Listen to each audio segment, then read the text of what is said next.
spending some time today with Cody Massey. And Cody is director of high school baseball in the Metro East and also provides a lot of development to athletes in this area, whether it's recruiting, hitting. So he's got a pulse on all things high level baseball. So let's start there. Let's start with this, maybe some encouragement or maybe what you're seeing with high school baseball players and them wanting to play in college. Is there a little bit of a disconnect though? I think so. I mean, it's around like high school athletes understanding that college baseball is a whole different level.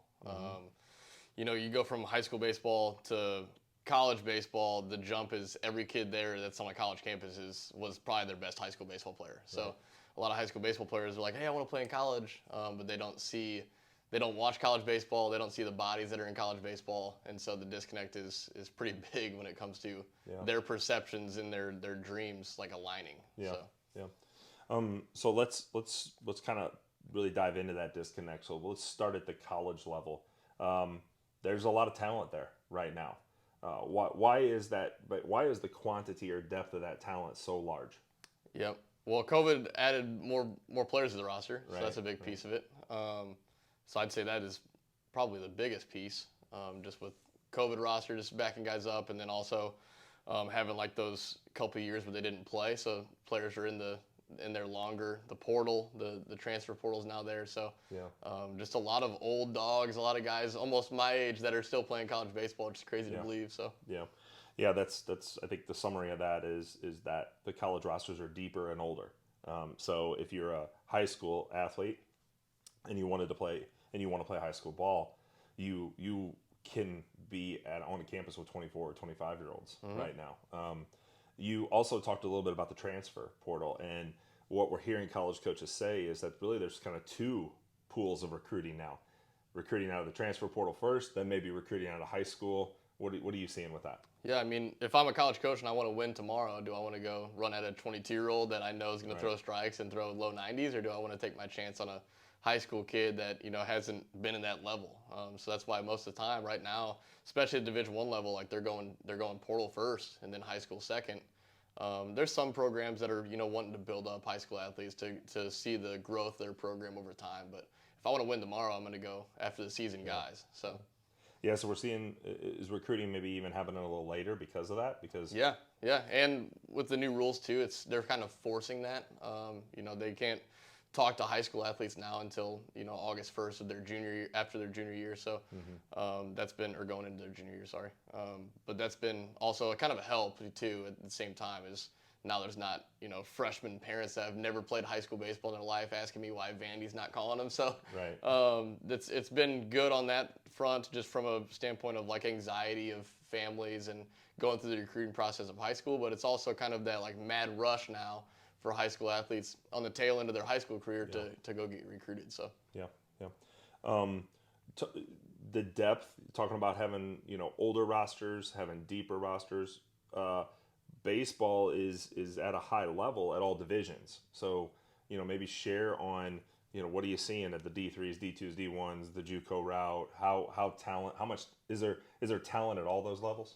And I'd say that's the biggest disconnect there is, because like every athlete they see University of Georgia on TikTok, and like they see their cool shirts and their smoothie bar outside the weight room, and they're like, oh, I want to go to Georgia, I want to go to Georgia. But like what they don't understand is every level of college baseball is just completely loaded with talent now, because the transfer portal for one, rosters are gigantic, which is moving guys all around. So there's guys that maybe played at the highest level of junior college ball is now in like a D3 or D2, Right, and right. and that kid was throwing low to mid 90s, and now he's at Division III baseball. So Right. these high school kids that are like, oh well, D3 is below me. It's like, dude, I don't know if you saw 93 in high school. So Right, right. so I'd say that's one of the biggest disconnects, is the talent pool at all levels across college baseball is better than it's ever been. They're older than they've ever been, and so athletes need to understand of like they need to go watch some of those games Yeah. and see that level of competition. So go down that road a little bit. So what is the encouragement to high school athletes? When you say they need to get out there and they need to see it, what do you encourage them Yeah, to do? I'd say one, go watch games, go watch practice, go see how. I know, like here in our backyard, Webster, I was able to watch one of their practices one time.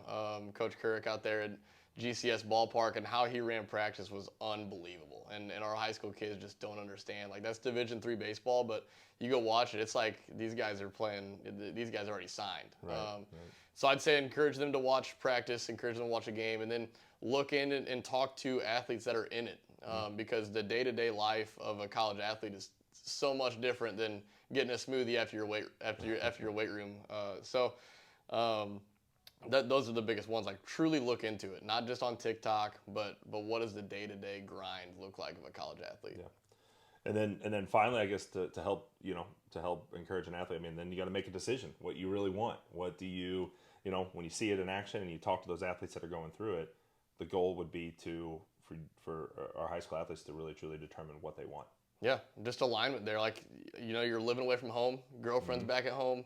You're not coming home every weekend to see him because I just have classes 4 days a week. It's no, you have scrimmages on the weekend, you have games, you have to work events. Yeah. There's just a lot that goes into it that our athletes just sometimes don't understand, and it becomes a job. But if you love the game and you love potentially getting your school paid for a little bit and being a part of something that's just a great culture as soon as you can step on campus, college baseball's and a great time and a good fit for a lot of athletes. But truly look into it because it's not all butterflies and rainbows. So. Yeah.